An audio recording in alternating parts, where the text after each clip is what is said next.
धरोष्टा पूर्णेन्दु सुंदर मुखादरविंद नेत्रा कृष्णात् परं किमपि त्वमहं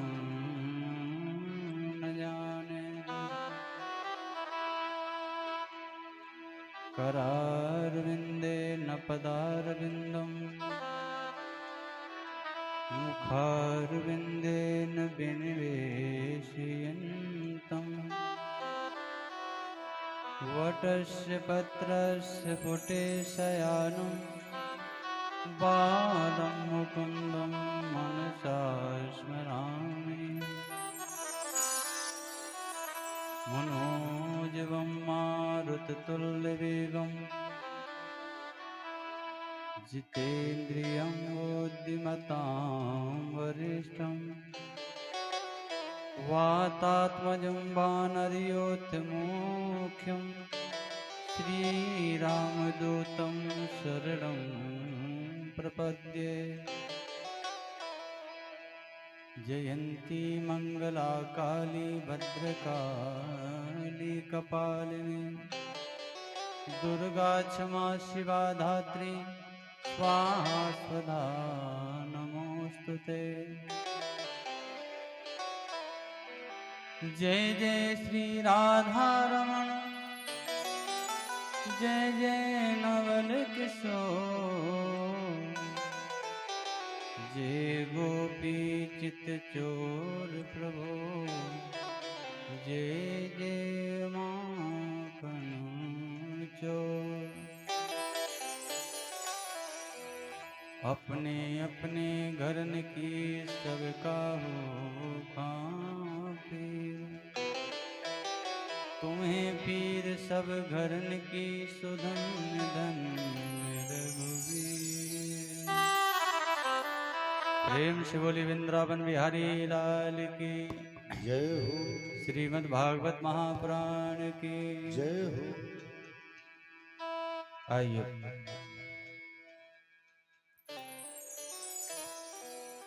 श्री श्री गदा श्री अनंत कोटि ब्रह्मांड नायक भगवान की वांगमय मूर्ति श्रीमद् भागवत को प्रणाम करते हुए अनंत बलवंत श्री हनुमंतलाल जी महाराज के श्री चरणों में कोटि से प्रणाम करते हुए यहाँ पर पधारे हुए सभी बुद्धिजीवी श्रोता बंधु संत बंद एवं मंचासीन हमारे परम पूज्य आचार्य जी एवं हमारे समस्त गंधर्वगण बंधुओं, आइए कथा प्रारंभ करने से पहले हम अपने अंतःकरण को पवित्र करें। अपने मन को एकाग्र करने के लिए बड़े प्रेम के साथ भगवान का कीर्तन करेंगे। जो हमारा मालिक है वो हमारा माधव सरकार है, श्री राघव सरकार है, हनुमान जी महाराज हैं। आइए बड़ी मस्ती के साथ में भजन करें।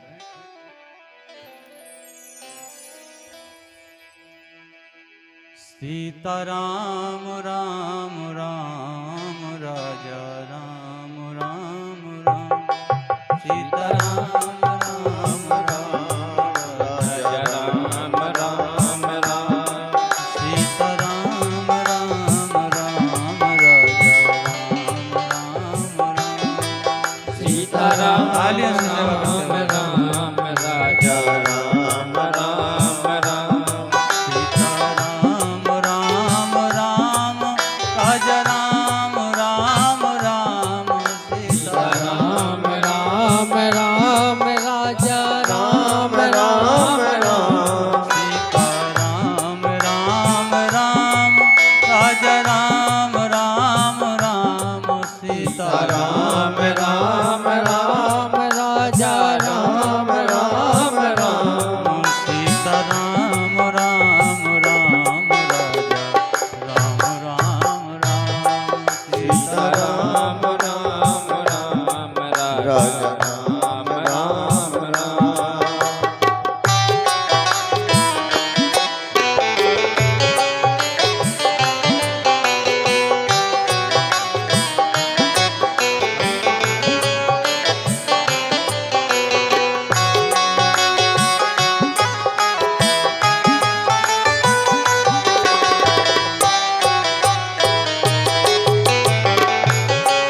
राम राम राम सीता राम राम राम राजा राम राम राम सीता राम राम राम राजा राम राम राम सीता राम राम राम राम राम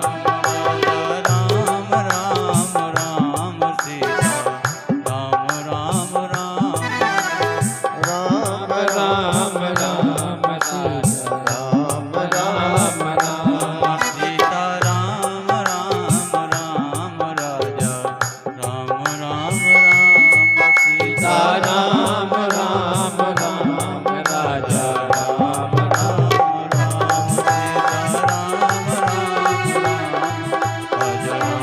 राम सीता राम राम राम राजा राम राम राम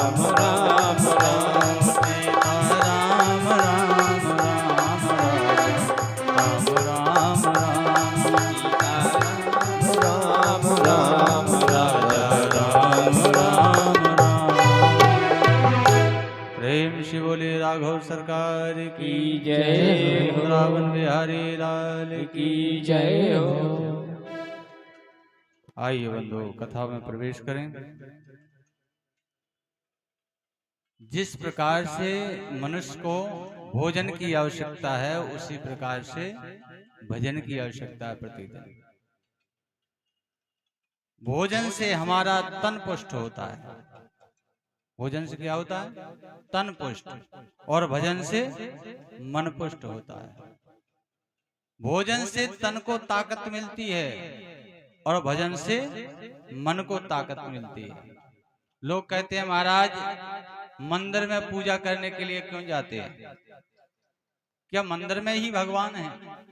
एक सज्जन कहने लगे महाराज बताओ, लोग कहते हैं कि मंदिरों में ही भगवान मिलते हैं। फिर गोस्वामी तुलसीदास जी महाराज रामायण में लिखते हैं कि हरि व्याप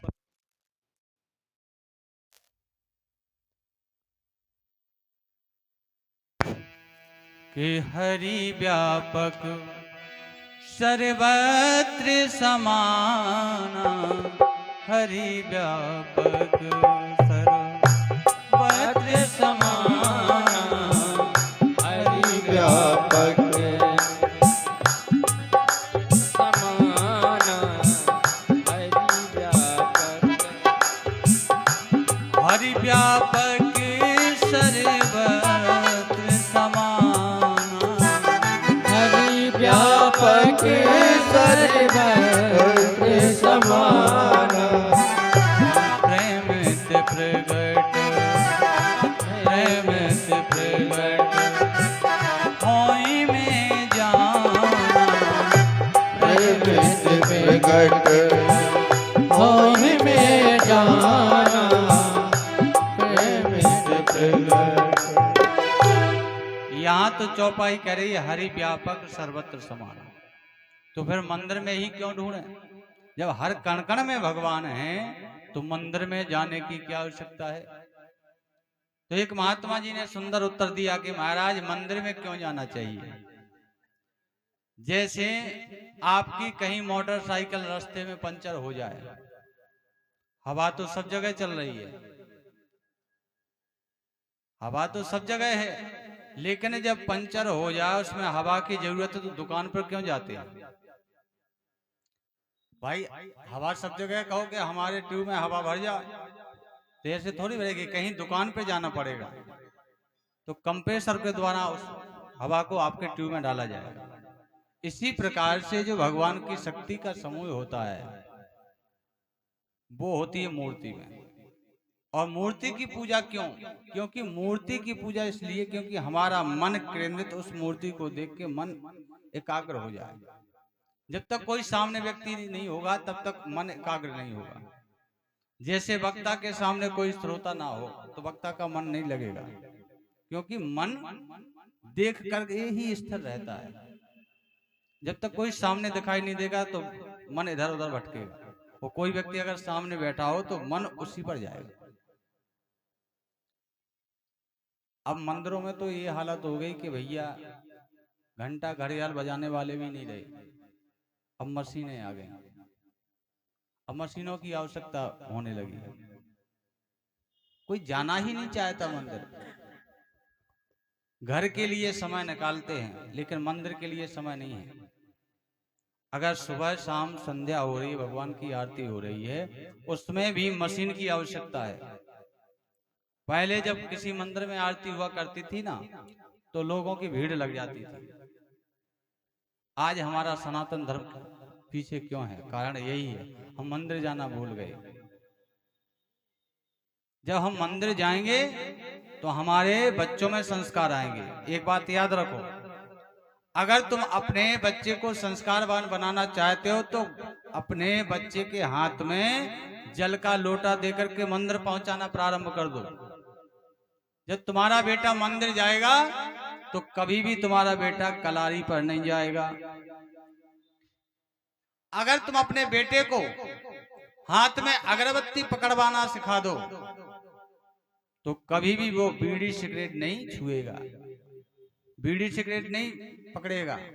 और अगर तुम अपने बालक को अपने हाथ में आरती की थाली से दिला दो तो कभी भी वो दूषित भोजन की थाली नहीं पकड़ेगा। अब ये सब करना ही नहीं है, खुद को मंदिर जाना ना बच्चों को ले जाना। कथा में, मंदिर में, धार्मिक कार्य में बच्चों को जरूर साथ ले जाएं, क्योंकि जैसा देखेंगे वो वैसा करेंगे। ये संस्कार आपको डालना है। आज का व्यक्ति कहता है महाराज हम बहुत परेशान हैं। परेशान किसी और से नहीं हो, अपने आप से परेशान हो, क्योंकि हम अपनी संस्कृति को भूल गए हैं। मंदिरों में देखते हैं केवल पुजारी खड़े रहते हैं, एक दो लोग और आ जाते हैं, वो आरती होती रहती है। भगवान भी कहते हैं कि तुम हमें अकेला छोड़ोगे तो हम भी तुम्हें अकेला छोड़ेंगे। इसलिए ना राम नाम लीनो, ना हरि को नाम लीनो, तिन भरी जवानी में, ते डूब के मर जा रे चुल्लू भर पानी में, डूब के मर जा रे चुल्लू भर पानी में। राम नाम लीनो, ना हरि को नाम लीनो, दिन भरी जवानी में, ते डूब के मर जा रे चुल्लू भर पानी में, ते डूब के मर जा रे चुल्लू भर पानी में।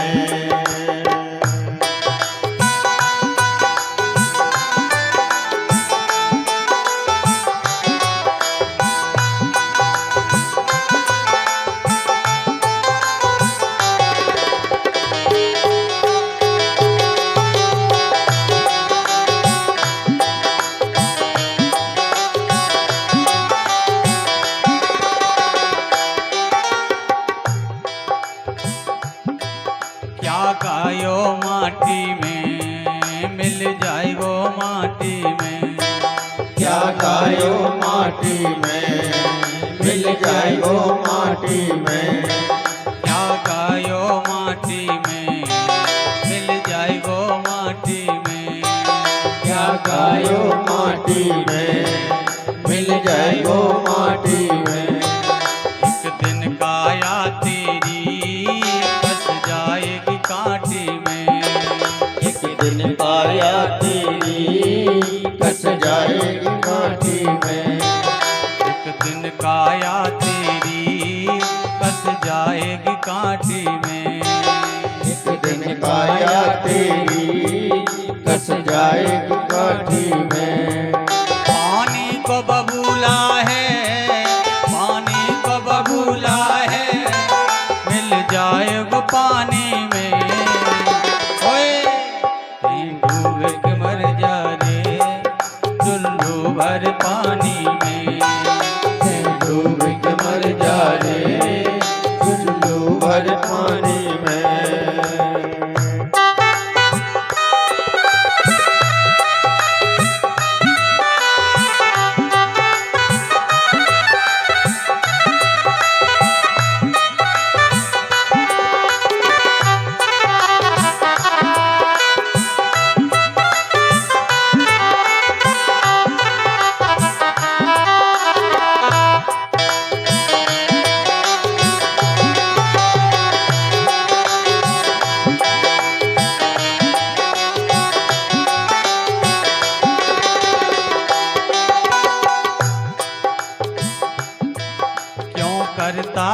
मेरा मेरा यहाँ कुछ भी नहीं है तेरा। क्यों करता मेरा मेरा, यहाँ कुछ भी नहीं है तेरा। क्यों करता मेरा मेरा यहाँ कुछ भी नहीं है तेरा। क्यों करता मेरा मेरा, यहाँ कुछ भी नहीं है तेरा।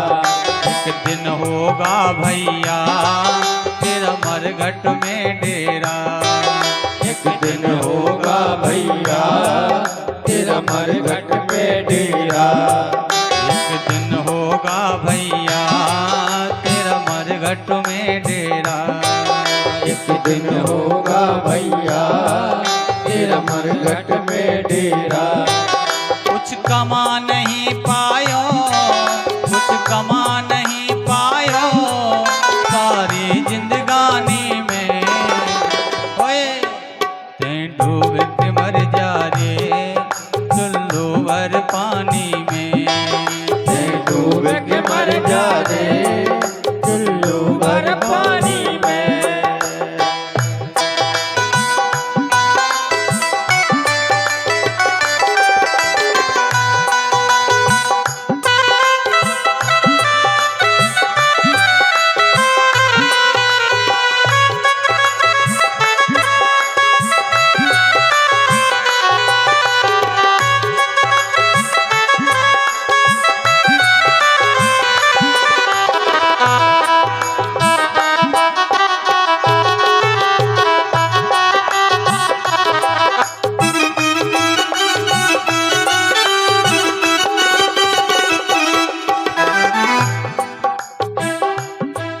कर सच्ची भक्ति है, भक्ति में शक्ति है। कर सच्ची भक्ति है, भक्ति में शक्ति है। कर सच्ची भक्ति है, भक्ति में शक्ति है। कर सच्ची भक्ति है, भक्ति में शक्ति है। या भक्ति से भैया मिल जाएगी मुक्ति है। या भक्ति से भैया मिल जाएगी मुक्ति है। या भक्ति से भैया मिल जाएगी मुक्ति है। या भक्ति से भैया मिल जाएगी मुक्ति है। दिन बालापन खोयो, दिन बालापन खोयो ये आना कानी में। ओए तैं डूब के मर जा रे चुल्लू भर पानी में। तैं डूब के मर जा रे चुल्लू भर पानी में। ना राम नाम लीनो, ना हरि को नाम लीनो दिन भरी जबानी में। तैं डूब के मर जा रे चुल्लू भर पानी में। तैं डूब के मर जा रे चुल्लू भर पानी में। तैं डूब के मर जा रे चुल्लू भर पानी में। तैं डूब के मर जा रे चुल्लू भर पानी में। तैं डूब के मर जा रे चुल्लू भर पानी में। प्रेम से बोले गोविंद भगवान की जय हो। ना राम नाम लीनो तिन भरी जवानी में। भजन के जो शब्द हैं बिल्कुल सत्य हैं। जब जवानी आती है तो जवानी में राम नहीं दिखते हैं, व्यक्ति को जवानी में काम दिखता है, वासनाएं दिखती हैं। संसार के विषय भोग के लिए उसका मन लालायित रहता है, भगवान के नाम को भूल जाता है। और बंधुओं, एक मैं आपसे निवेदन करूं, भले ही आप घर के काम में व्यस्त रहो, लेकिन कम से कम 24 घंटे भगवान ने दिए हैं तुम्हें। 24 घंटे में से कम 1 घंटा भगवान के लिए निकालो। जैसे तन की शुद्धि करने के लिए सेवा करना चाहिए, और धन की शुद्धि के लिए दान करना चाहिए, और मन की शुद्धि के लिए भगवान का नाम लेना चाहिए। इसी प्रकार से 24 घंटे के जो समय है, इस समय को शुद्ध करने के लिए 1 घंटा भगवान के चरणों में बिताना चाहिए। आज बड़े सौभाग्य के हमारे बुजुर्ग लोग आकर की कथा सुन रहे हैं। इसीलिए तो कहा है कि जवानी निकाल दी सोते सोते। अब जवानी निकल गई, बुढ़ापा आ गया, जब घर के लोगों ने ठोकर मारी तो फिर मंदिर चले आए। ऐसे किस काम की वो जवानी? जवानी में ही भगवान को प्रसन्न करो। हम आप लोग मंदिर जाते हैं, तो जब मंदिर जाते हैं फूल ले जाएं या फूल माला ले जाएं, तो ना तो भगवान को कुमलाया हुआ फूल चढ़ाते हैं, खिला हुआ फूल चढ़ाते हैं। तो जवानी क्या है? जवानी एक खिले फूल की तरह है। इसमें जो आप भजन करोगे वो भजन शुद्ध होगा। क्योंकि जब बुढ़ापा आता है तो सारी इंद्रियां हमारी शिथिल हो जाती है। आंखों से दिखना बंद हो जाता है, कानों से सुनाई कम देने लगता है, जिह्वा भी ज्यादा काम नहीं कर पाती, ज्यादा नहीं चल पाती है, हाथ पैर काम करना बंद कर देते हैं। जब सारा शरीर शिथिल हो जाता तब हम भजन की सोचते हैं। तो जवानी में ही क्यों ना भजन करो। बोले महाराज जवानी में किसने भजन किया? जवानी में आपको मैंने भागवत की कथा में बताता रहता हूँ कि श्री ध्रुव जी महाराज केवल 5 वर्ष की अवस्था थी। 5 वर्ष में भगवान को प्रसन्न कर लिया। अब 5 वर्ष का आज का बालक ढंग से बोलना नहीं जानता। बोलने के लिए, बोलना सीखने के लिए आदमी की जिंदगी निकल जाती है, लेकिन बोलना नहीं आता किससे कैसा बोलना। इसीलिए भगवान की तपस्या, भगवान का भजन, भगवान का कीर्तन जवानी में करो डट के। बुढ़ापे में तो करना ही है, लेकिन जवानी में भी करो। कल की कथा में आप लोगों ने श्री करदम और देवहूति संवाद की कथा को सुना। मनु महाराज की सबसे जो छोटी पुत्री है, जिसका नाम था प्रसूति, प्रसूति का विवाह महाराज दक्ष प्रजापति के साथ हुआ और इनकी 60 कन्याएं हुई। और कहीं कहीं लिखा है कि 16 कन्याएं हैं, जो कि 13 कन्याएं धर्म को ब्याही गई, 1 कन्या अग्नि को ब्याही गई, दूसरी कन्या जय हो पितरों को ब्याही गई। और जो सबसे छोटी कन्या है जिसका नाम था सती, ये भगवान शंकर को ब्याही गई।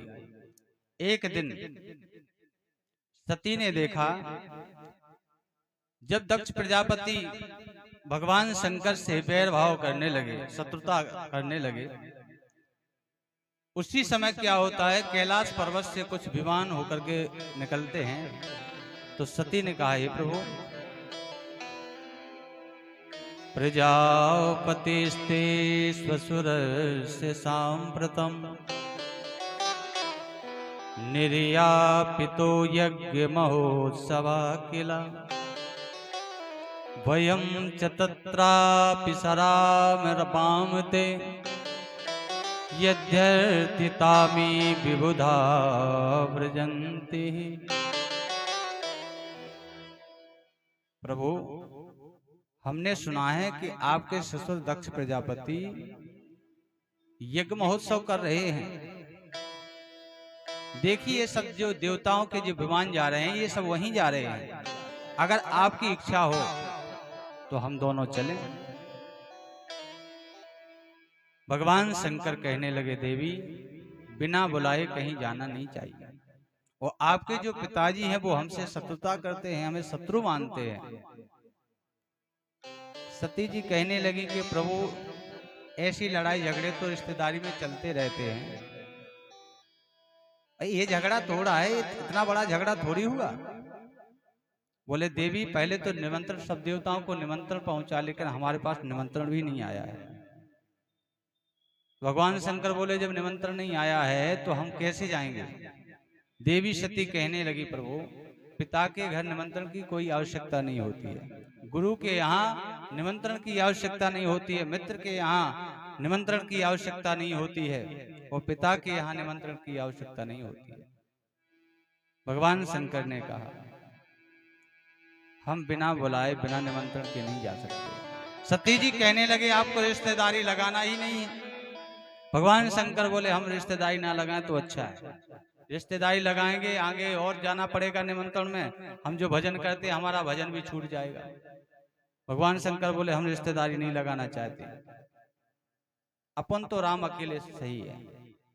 भगवान शंकर कहने लगे देवी कि जो बिन बोले जाओ भवानी, जो बिन बोले जाओ भवानी, जो बिन बोले जाओ भवानी, जो बिन बोले जो बिन बोले जाओ भवानी, जो बिन बोले जाओ भवानी।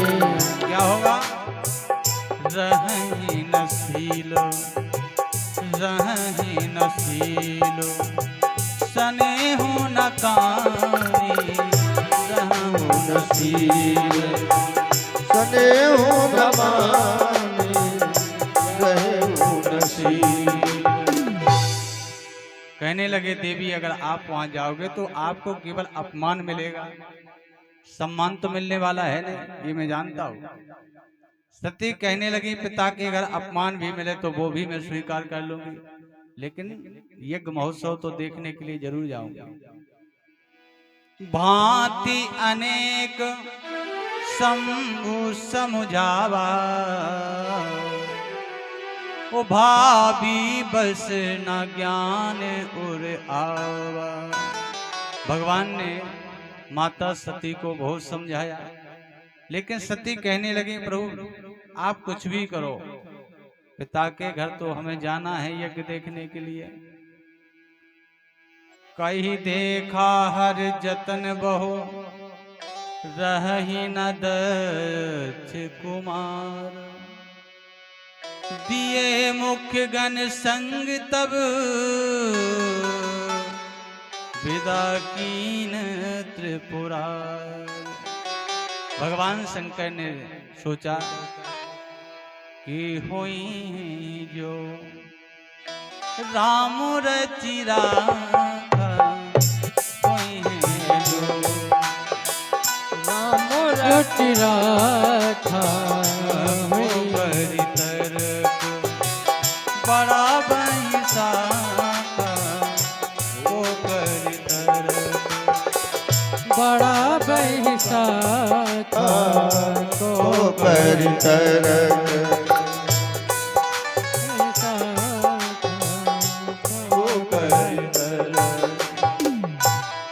आज अपने गणों को आदेश दिया जाओ माता सती की सुरक्षा में लग जाओ, इनको कहीं कोई हानि ना हो। अपने गणों को साथ भेजा और जब माता सती पिता के यहाँ पहुंची, पिता भवन जब गई भवानी, दच त्रास का होना सन्मानी। पुत्री ने अपने पिता को देखा, लेकिन पिता ने दृष्टि डालकर पुत्री पर कोई स्नेह नहीं बरसाया। केवल एक माँ का एक ऐसा हृदय होता है, माँ की आंखों में आंसू आ गए। अपनी बेटी से हालचाल पूछा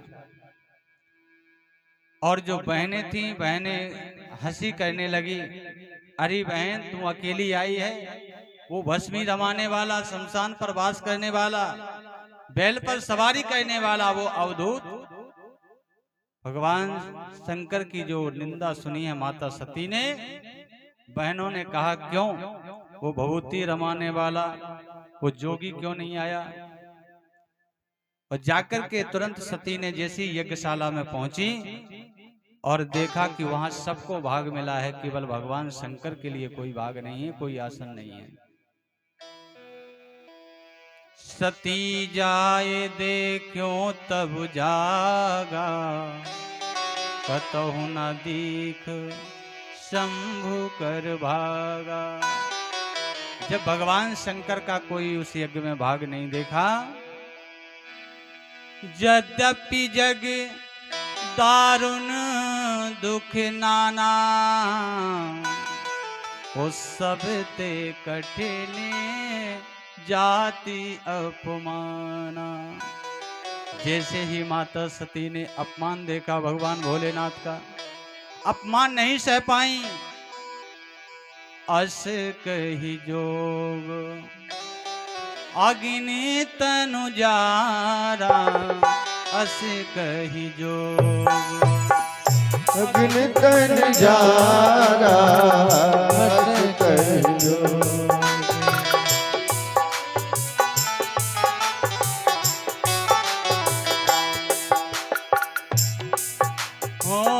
अस कही जोगी अगन तनु जारा, अस कही जोगी अगन तन जारा। भयं सकल मख हाहाकारा, भयं सकल मख हाहाकारा, भयं सकल।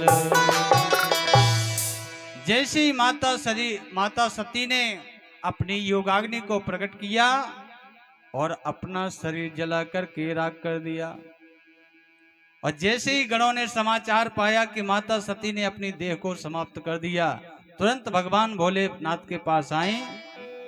और जैसे ही भगवान भोलेनाथ ने सती के मरण का समाचार सुना, भगवान शंकर क्रोधित हो गए। तुरंत ही अपने जटाओं से एक जटा को उखाड़ा, जैसी धरती पर उस जटा को छोड़ा, वीरभद्र जी महाराज प्रकट हो गए। बोलिए वीरभद्र जी महाराज की जय हो। कहिए प्रभु आज्ञा दीजिए, क्या करना है। भगवान शंकर ने कहा, जाओ, जिस दक्ष ने के कारण मेरी सती का मरण हुआ, उस दक्ष का सिर धड़ से अलग कर दो, मार दो। आज वीरभद्र जी महाराज गए, साथ में और भी गण गए, यज्ञ विध्वंस करने लगे। दक्ष प्रजापति का सिर धड़ से अलग कर दिया। देवता लोग घबराए, कहने लगे कि अब क्या किया जाए, चलो भगवान शंकर को मनाते हैं। भगवान शंकर के पास आए, निवेदन कर रहे हैं, कैलाश के निवासी नमो बार बार हो, नमो बार बार हो।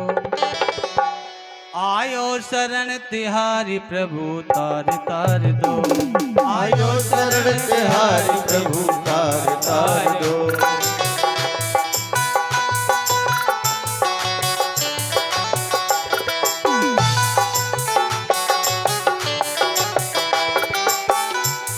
कैलाश की निवासी नमो बार बार हो, नमो बार बार हो।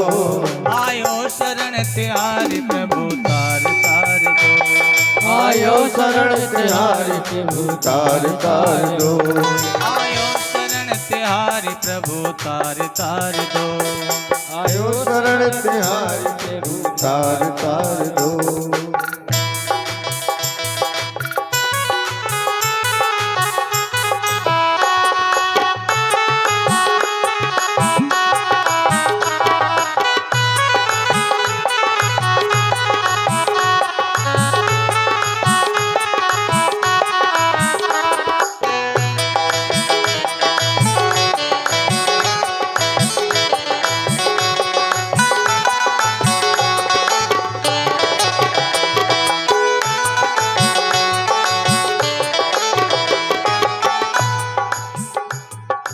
सब विनती कर रहे हैं, प्रभु भक्तों को कभी शिव तूने निराश ना किया, भक्तों को कभी शिव तूने निराश ना किया, भक्तों को कभी शिव तूने निराश ना किया, भक्तों को कभी शिव तूने निराश ना किया।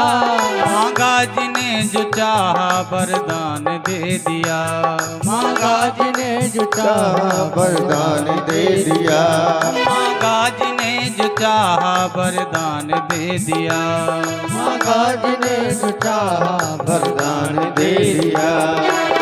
इसलिए प्रभु बड़ा है तेरा दायरा बड़ा दातार तू, बड़ा है तेरा दायरा बड़ा दातार तू।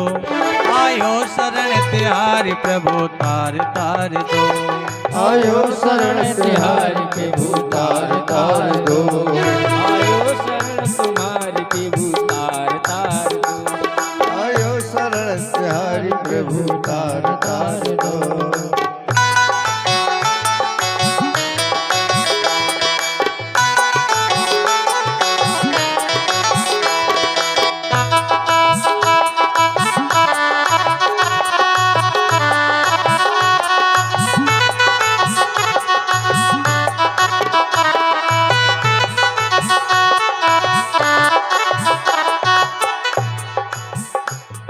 बखान क्या करूं मैं राखों के ढेर का, बखान क्या करूं मैं राखों के ढेर का, बखान क्या करूं मैं राखों के ढेर का, मन क्या करूं मैं राखों के ढेर का, लिपटी भभूत में खजाना कुबेर का, लिपटी भभूत में खजाना कुबेर का, लिपटी भभूत में खजाना कुबेर का, लिपटी भभूत में खजाना कुबेर का। गंगाधार मुक्ति द्वारे ओंकार तो, हे गंगाधार मुक्ति द्वारे ओंकार दो, आयो शरण तिहारी प्रभु तार तार दो, आयो शरण तिहारी प्रभु तार तार दो।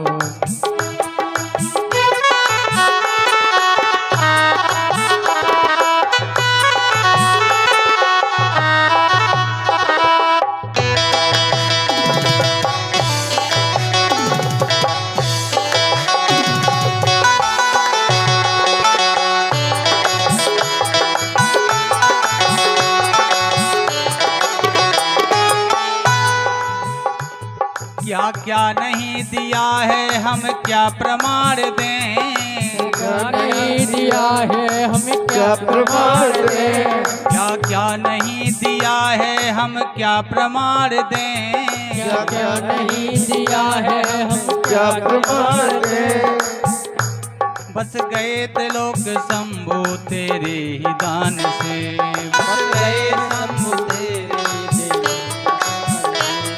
जहर पिया जीवन दिया, जहर पिया जीवन दिया, कितना उदार तो, कितना उदार दो, आयो शरण तिहारी प्रभु तार तार दो, शरण तिहारी प्रभु तार तार दो, कैलाश के निवासी नमो बार बार हो, नमो बार बार हो, आयो शरण तिहारी प्रभु तार तार दो, आयो शरण तिहारी प्रभु तार तार दो, आयो शरण तिहारी प्रभु तार तार दो, आयो शरण तिहारी प्रभु तार तार दो।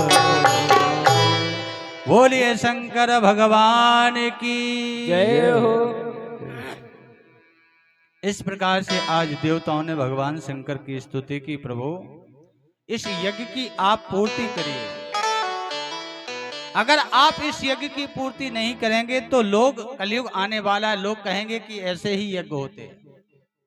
भगवान शंकर गए तो भगवान शंकर ने आज दक्ष प्रजापति को देखा तो उन्होंने बकरे का सिर लगाया।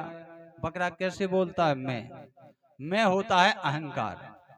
दक्ष प्रजापति को अहंकार के कारण और आज ये गति मिली। भगवान शंकर ने बकरे का सिर इसलिए लगाया ताकि दक्ष प्रजापति को याद रहे कि मेरा जो अंत हुआ था वो अहंकार के कारण ही हुआ था। अजमाना होता है बकरा और अजमाना होता है ब्रह्म। और बकरे का सिर इसलिए लगाया अजमाने ब्रह्म कि इसको ब्रह्म की दृष्टि मिल जाए, ब्रह्म की दृष्टि मिल जाए, ब्रह्म को पहचाने। आज यज्ञ की पूर्ति की, जितने भी ऋषि महात्मा थे वहां यज्ञ करवाने वाले सबको दंडित किया और दक्ष प्रजापति के यज्ञ को पूरा किया। बोलिए गोविंद भगवान की जय हो। जो महाराज मनु के छोटे पुत्र जिनका नाम था उत्तानपाद, आज उनकी कथा श्री सुखदेव जी महाराज राजा परीक्षित को सुना रहे हैं। प्रिय व्रतोत्तान पादौ शतरूपा पते सुतौ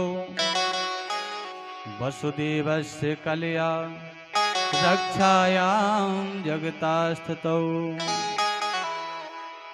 आज महाराज उत्तानपाद का विवाह सुनीति और सुरुचि के साथ हुआ। पहली पत्नी का नाम है सुनीति। उत्तानपाद की प्रथम प्रिया सतियों में लेखी जाती थी। वह परम विनीता नीतिवती रानी सुनीति कहलाती थी। आज पहला विवाह हुआ। एक दिन महाराज उत्तानपाद चले आ रहे थे। एक जंगल मिला। जंगल में एक दंपत्ति को विहार करते हुए देखा। आगे जाकर के कन्या मिली। कन्या को देख करके मोहित हो गए। कन्या का हाथ पकड़ा। कन्या बोली, महाराज आप हैं कौन, आपका परिचय क्या है? कहने लगे, मेरा नाम उत्तानपाद है, मैं आपसे विवाह करना चाहता हूँ। कन्या कहने लगी, महाराज क्या आपका विवाह हो गया है? बोले, हाँ विवाह तो हो गया है। तो मेरी एक शर्त है कि उस महल में या तो वो रहेगी या मैं रहूंगी। अब आपको क्या स्वीकार है? उत्तानपाद कहने लगे, देवी भले ही मैं अपनी पहली पत्नी का परित्याग करना पड़े, लेकिन मैं आपसे विवाह करूंगा। उस कन्या को लिया और आए अपने महलों में। तो सामने देखा कि सुनीति थाली में आरती सजाए हुए पति का इंतजार कर रही। और जैसे पति दिखाई दिए आरती करने लगे। जब वो आरती करने लगी तो उत्तानपाद ने रोका, आज से मैं तेरा पति नहीं हूं और तू मेरी पत्नी नहीं, मेरी पत्नी ये है। चरणों में गिर पड़ी सुनीति। कहने लगे, प्रभु ऐसा दंड मत दो। भले ही मैं महलों से निकल जाऊं कोई बड़ी बात नहीं है, लेकिन मैं झोपड़ी में रह लूंगी, लेकिन आप अपने चरणों से अलग मत करो। सुनीति ने एक महल के सामने कुटिया बनाई, उसी में रहने लगी। इधर सुरुचि के साथ महाराज उत्तानपाद रह रहे हैं। सुरुचि कौन है और सुनीति कौन है, इसको पहचानिए। सुनीति वह है जो व्यक्ति नीति के साथ काम करता, नीति के साथ जीवन व्यतीत करता है, उसका जीवन सुखमय व्यतीत होता है। और जो अपने रुचि के अनुसार कार्य करता है, उसके जीवन में खटपट रहती है। अपनी रुचि के अनुसार, ऐसा हमको कथा नहीं सुननी है, मन ने कहा चलो किसी दुकान पर चलते हैं, मन ने कहा चलो मऊरानीपुर चलते हैं, मन के जो वशीभूत हो जाए वो ही सुरुचि है, जो अपनी इच्छा के अनुसार कार्य करे। आज महाराज उत्तानपाद ने अपनी सुशील पत्नी सुनीति को घर से अलग कर दिया। समय आने पर आज सुनीति के एक बालक हुआ जिसका नाम था ध्रुव। एक दिन एक महात्मा जी आए और सुनीति से कहने लगे, बेटी हम आपकी सेवा से बहुत प्रसन्न हैं और आपके गुणों से भी बहुत प्रसन्न हैं।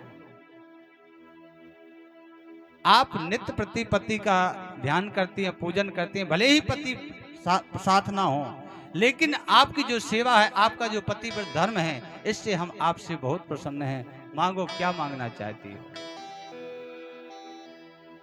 सुनीति कहने लगी, महात्मा जी अगर आप देना मुझे चाहते हो तो मेरी एक छोटी बहन है सुरुचि, उसके कोई पुत्र नहीं है, और अगर आपकी दया दृष्टि हो जाए तो उसके एक पुत्र हो जाए।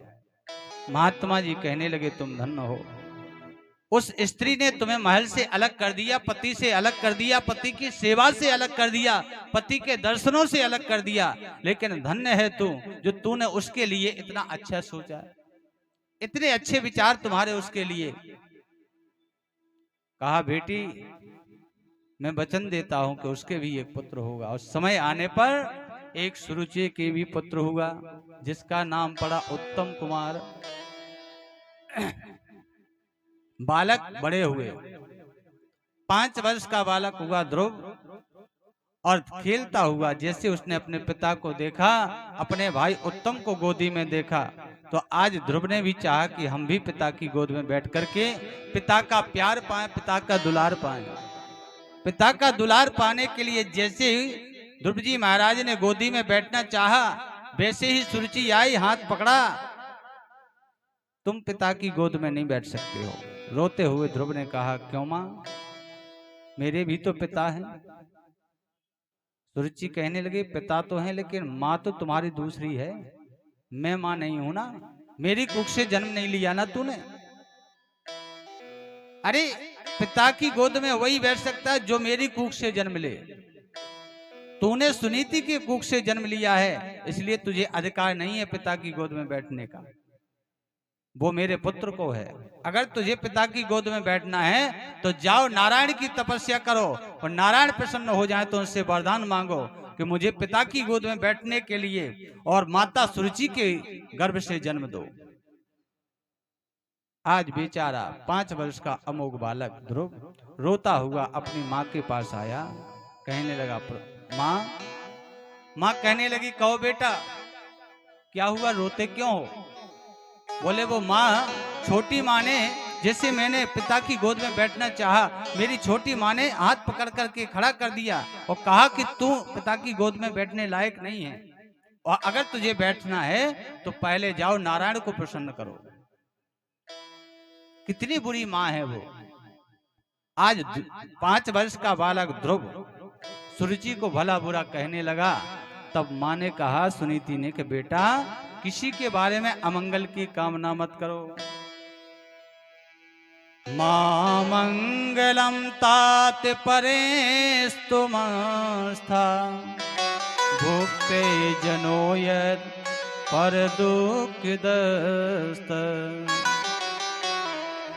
सत्यम सुरुच्या विहितं भवाम्ने यद्दुर्भगाया उदरे गृहीत।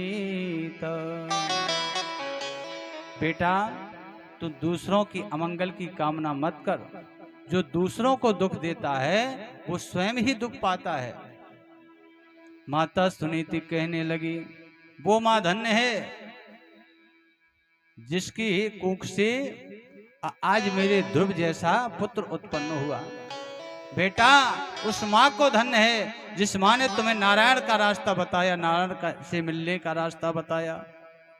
बाबा तुलसी लिखते हैं, पुत्रवती युवती जग सोई, पुत्रवती युवती जग सोई, पुत्रवती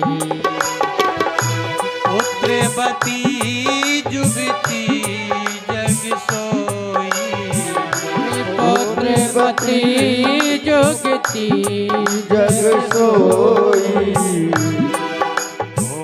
रघुपति भगति रघुपति भगति जासु सुत होई, रघुपति भगति जासु सुत होई, रघुपति भगति। वो मां धन्य है जिसके पुत्र भक्त हो। और आजकल तो ये है महाराज कि अगर लड़का 2-4 शनिवार मंगलवार मंदिर जान लगे ना तो मताई का कान लगा। बाप से कहा था कि लड़का खा तो बाबा हो जाना। अगर 2-4 शनिवार मंगलवार अगर मोड़ा मंदिर जान लगवे तो मताई बाप कान लगे कि बेटा एक काम करो, महीना डेरा डाल लो। अरे मंदिर पहुंचाओ, मंदिर जाने से तुम्हें सुख मिलेगा, उसको तो मिलेगा ही, क्योंकि मंदिर जाने से संस्कार मिलते हैं। जब हम आप लोग मंदिर जाते हैं ना, वृंदावन गए हो आप लोग, तो जब वृंदावन में पहुंच जाओ तो ये लगता है बस यहीं रहो, घर लौट के जाओ ही नहीं। मंदिर में जाने से हमें शांति मिलती है।